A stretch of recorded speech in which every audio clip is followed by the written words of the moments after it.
बच्चों, आपने बहुत सारे संगीतज्ञों की जीवनी पढ़ी, जैसे तानसेन, अमीर खुसरो, विष्णु नारायण पलुस्कर। आज मैं आपको विष्णु नारायण भातखंडे जी के बारे में बताऊंगी। बच्चों, पंडित विष्णु नारायण भातखंडे का जन्म 10 अगस्त सन 1860 को महाराष्ट्र प्रदेश के बालकेश्वर नामक स्थान पर कृष्ण जन्माष्टमी के दिन हुआ था। उन्हें अपने पिता से, जिन्हें संगीत से बहुत प्रेम था, संगीत सीखने की प्रेरणा मिली। अतः उन्होंने अध्ययन के साथ साथ यानी पढ़ाई के साथ साथ संगीत की भी शिक्षा ग्रहण की। ये सितार, गायन, बांसुरी तीनों की शिक्षा प्राप्त की इन्होंने और अच्छा अभ्यास किया।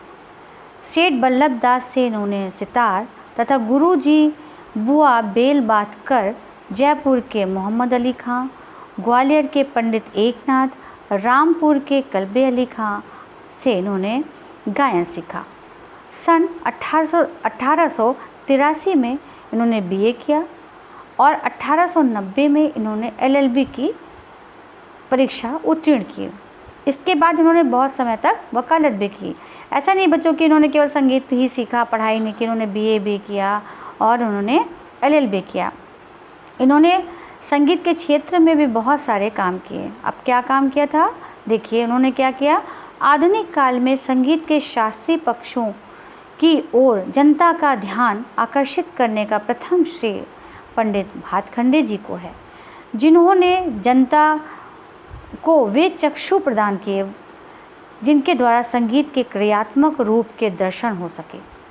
यह सत्य है कि क्रियात्मक संगीत की उचित प्रशंसा के लिए संगीत का थोड़ा बहुत ज्ञान आवश्यक है। उन्होंने देश के विभिन्न भागों में भ्रमण किया और संगीत के प्राचीन ग्रंथों की खोज भी की।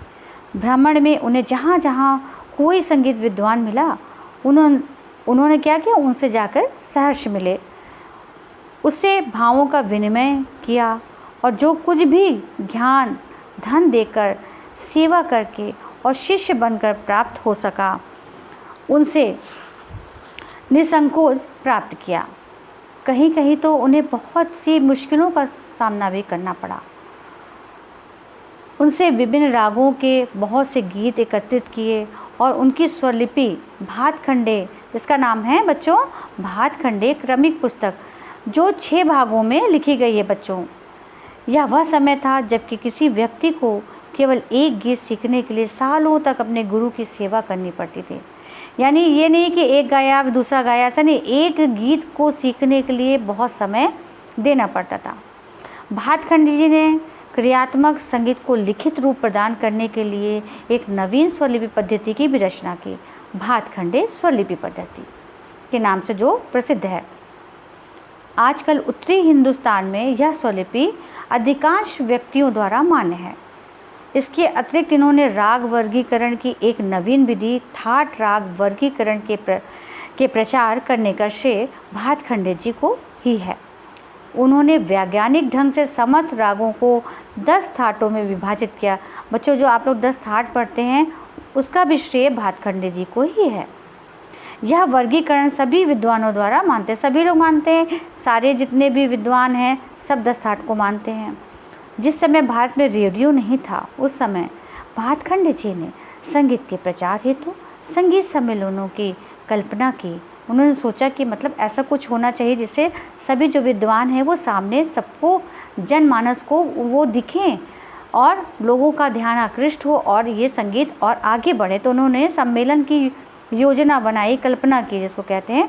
उन्होंने सन 1916 में बड़ौदा नरेश की सहायता से प्रथम संगीत सम्मेलन किया और सफलता भी प्राप्त की बच्चों उसमें।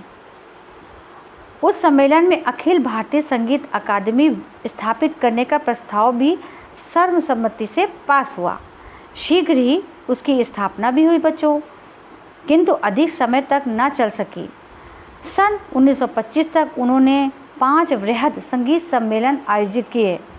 उनके द्वारा रचित मुख्य पुस्तकों की सूची है जो बच्चों इस प्रकार है। हिंदू संगीत पद्धति, हिंदुस्तानी संगीत पद्धति, क्रमिक पुस्तक मालिका 6 भागों में है। भातखंडे संगीत शास्त्र 4 भागों में है। अभिनव राग मंजरी, लक्ष्य संगीत, स्वर मालिका है। इस प्रकार भातखंडे जी जीवन पर्यंत संगीत की अथक सेवा करते रहे। 11 सितंबर 1936 को इनका स्वर्गवास हो गया। वास्तव में विष्णु दिगंबर और भातखंडे जी एक दूसरे के पूरक थे। एक ने संगीत का भव्य रूप जनता के सम्मुख रखा तो दूसरे ने उन्हें देखने के लिए ज्ञान चक्षु प्रदान की। संगीत के साथ ये दोनों विभूतियाँ भी अमर रहेंगी। ये थे बच्चों विष्णु नारायण भातखंडे।